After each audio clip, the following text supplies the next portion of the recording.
What's up to my tribe? To my tribe, what's up? This is gonna be, a little bit of an intimate video because you are in my bed with me right now. So, bear with me. This is a video that I've been wanting to do for a while, you guys, but I've been kind of like trying to take my time with this video because I don't want to have you guys doing something that will mess you up in the long run. I wanted to see what this was all about before I made this video. So this video, you guys, is all about ancestor altars. And let me go into what exactly is an ancestor altar to start this off, you guys. Okay, so you know that an ancestor is, somebody on in your family tree, in your lineage or whatever that came before you, somebody that's blood related. That's the kind of ancestors we're discussing today. I know I've heard people talk about like maybe people in your neighborhood, people that started your community could be an ancestor. That's not what I'm talking about today. Today I'm talking about people that are in your family. Like these are your real blood relatives, like your grandma, your great grandma, your mom. These are real ancestors, like your real blood. You guys' heart pumps the same blood. You know what I mean? That's the type of ancestors we're talking about today. And then an altar. Okay, so let me give the two definitions that I found for an altar. Okay, so an altar is a table or a flat surface used in a Christian church. Now, that was one description that I got out of the dictionary. Okay, so that's like the good, like wholesome description of what an altar is. It's like a flat surface used for whatever in a Christian church, only a Christian church. That was the definition. So, if you're not practicing Christianity, then, you don't have an altar. I guess that's what they were saying. Keep in mind, I was raised a Christian, I was raised a Christian just like you. So, I mean, if you were raised Christian, I was raised Christian, so don't get it twisted, but that's the definition. Okay, so the other definition for an altar is a table or a flat surface used in religious practices, often for blood sacrifices. Now, you see how that went left? You know what I mean? So you can either be a Christian and be doing it the right way, or you can't have an altar. That's what they're saying in the dictionary. But okay, so we know what an ancestor is and we know what an ancestor altar is. Now I'm going to talk about, okay, so where did I hear about an ancestor altar? I've always heard about ancestors. I've always heard about, like family trees and, called the, what is it, ancestry.com and all that stuff. But I never believed in it, you guys. Like, I always thought that that stuff was like, just a scam to get your money or whatever. I never really thought that there was any way to trace, you know what I mean? Stuff like that. I thought it would just be just as easy for them to just make something up and just tell you, like whatever they want to tell you. So, I never really believed that that was real, so that was never really like an option for me, but I always knew what it was, you know? But, with that being said, when I finally like really saw like a good video on ancestors and ancestors altars, it was by Goddess Lulabelle. I'll put her video in the description because she helped me a lot, and just the way she put it was just pretty, like, it was just like I connected with that and I resonated with it and I felt everything she was saying, you know and definitely check her channel out, Goddess Lulabelle, GODDESSLULABELLE. So make sure you guys check that out. All right, so now what do I want to talk about? Why would you even want to start a altar? Like, why start an altar? What's the point?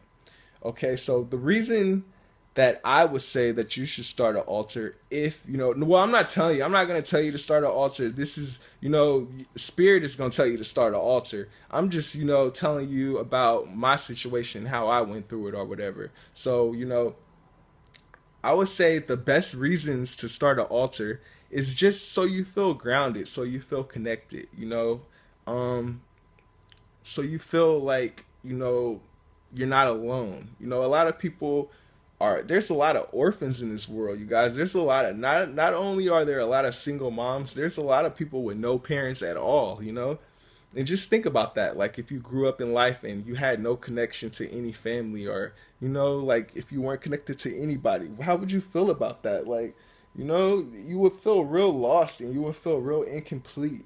And you know, an ancestor altar, you know, that might be right up your alley. And then you could have like um there's plenty of reasons, you know, you can get information from an altar. Like an altar is like having a new conscious. You know what I mean? Like it's like somebody whispering in your ear. That's basically what an altar is. You know what I mean? I don't want to give up too much just on that question though. We're gonna get a little deeper into the video. I got some stories for y'all. I got all that stuff. But all right, so makes you feel protected. You know, you get more blessings because you're giving more blessings. You know, you're blessing your ancestors. That's the whole thing. It's like it's a cycle. You know, you help them, they help you. You help them, they help you. You know, because like the whole way that it's set up, well, the whole way that we believe it's set up is that, you know, as you give your energy to your ancestors, as you give your energy, as you remember them, as you light candles for them, as you set things out for them, you're giving them energy. You know what I mean? In the next whatever you want to call it, you know, whatever you want to call it. In the next what do I want to call it? In the next stage, I'll put it like that, the next stage of life. You know, some people believe this is it. You know, they just think we come here, there's no purpose, and then that's it. For other people, you know, like myself, who know that there is a purpose, you know, um, we believe that, you know, you're giving energy when you do these things. Therefore, you know, you're building them up, and therefore they could give energy back to you, and they help you out in this third dimension, whatever you want to call it, where we are in our stage. You know what I mean? So it's like a cycle. It's a give and a take, a give and a take. So as you're giving more blessings with this altar, you know, because you're lighting your lights and you're giving your offerings and you're doing all this stuff, it's actually supposed to be, you know, because I use these words because I don't like to speak, you know, in fact, unless it's speaking about the Most High. Nothing is a fact for me. So you know, this is just something that, you know, it's a theory. I'll put it like that. It's a theory. I have had things that, you know, have confirmed a lot of the altar stuff, and we'll get into that. But you know, basically, it's a theory. It can't be proven. I can't prove it to you right now. You know, even if I have my own reasons for believing in it, I can't just prove it to you. You know. But okay, so what do you need to start this altar? Let's get into that. Now, the first thing you need is a candle, and it has to be white. You know, I did a lot of research on this, on how to start your altar and all this stuff. Your candle has to be white. It can't be any other color. Get this part right, you guys. Just get the white candle, okay? If you can't get a white candle, don't do it, all right? Because I don't know what's gonna happen if you use another color candle. But use a white candle because you know white is pure, it's cleansing. Use a white candle, you guys. You need an incense, okay?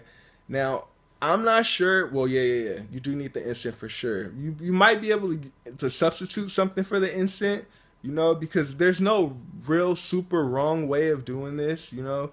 So, but the incense is supposed to represent the air, because you know you got the four elements. You got the fire, the water, the earth, and the air. So you got to have something to represent everything. The candle is going to represent the fire, and you know you could use like crystals. You could go get some dirt. You know, you could pick some grass up, you know, something to represent the earth.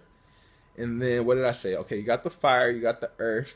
It's like Captain Planet, remember? Fire, earth, water, rain. But you get the earth, you get the water.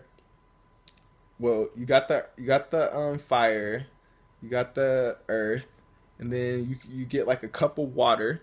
Okay, get like a glass cup of water. A champagne glass is fine. Fill that up with water. That's representing your water. And then your incense is going to represent your air. So now you got the four elements, and that's what you need on your table. You need the four elements, because that's, you know, that's going to get everything started. Now, another thing you can use, if you have it, you guys, if you have it, this is not something that you have to have, okay? Now, if you have pictures of your deceased relatives, you know, the ones that you're trying to reach out to, you can go ahead and put that on the altar. You can put your pictures of your deceased relatives on the altar. And you want to make sure that you only put pictures of deceased relatives, you guys. You don't want to be putting somebody up there that's not even, didn't even die yet. You know what I mean? You might be setting them up for failure. And it's not funny, but, you know, we laugh on this channel. But Don't put nobody up there that didn't